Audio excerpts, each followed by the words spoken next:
This morning, we are tackling college scholarships, the ins and the outs of scholarships, the tips and the tricks as well to try and land more money, sending you or your college bound student with a little bit of a smaller bill. It is so important to go through the process and to have the right tools and information. So you might be surprised to hear what scholarships are actually available and what the experts say that you absolutely need to include to rise to the top of the list when applying for them. Here's Nick Monticelli with the breakdown. Walk onto any campus in any city asking about scholarships, and you'll get a mixed reaction. For some of these Wayne State students, their high schools were prepared. They had a pretty good system set in order to help us. My high school actually had a list of scholarships that we could apply for. Others? Yeah, it was definitely really hard. Not so much. Yeah, it was pretty overwhelming. There was just so much. There was just so much to look for. More than 50 I applied for, and nothing. Nothing. Nothing.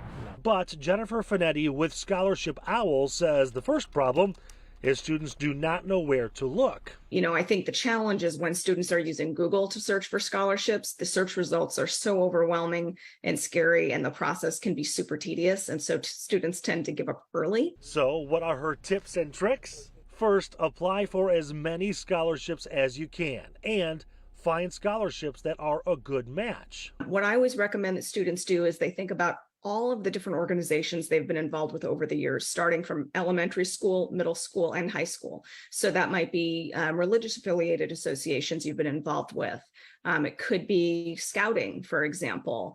It could be a sport you're involved with as a child. A lot of these local organizations in your community will offer scholarships to students who have long passed their participation in that program. Also, ask parents or guardians if their employer offers scholarships for their children. Some do.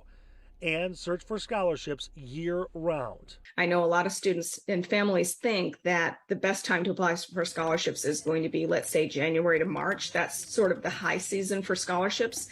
But what happens is then there are scholarships that are open at different times of the year, and there are going to be less applicants during those times. In some cases, academics don't matter. For students that have what I would say more average or even a little bit below average GPA, there are scholarships literally just for students that don't have a high GPA. In fact, not all scholarships are academic based. Many scholarships don't even ask you your GPA. They don't care. Some of them don't even ask you about your major. So, they may have a scholarship about a particular theme, such as how to persuade someone not to text and drive, for example. They don't care what your major is.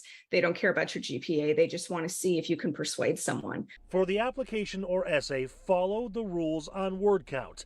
Also, answer the entire question, not just one part of it, and have something interesting to say. And then also, you really want to be passionate and authentic about what you're talking about.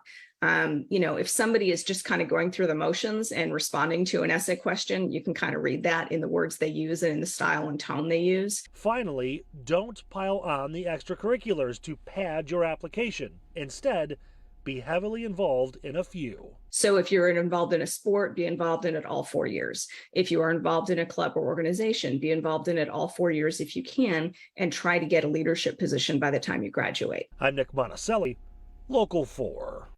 And another tip, be on the lookout for private external scholarships, money offered from private organizations, which can be found on sites like Scholarship Owl. So do your research and then hunker down and start applying. You'll definitely end up with some money for school.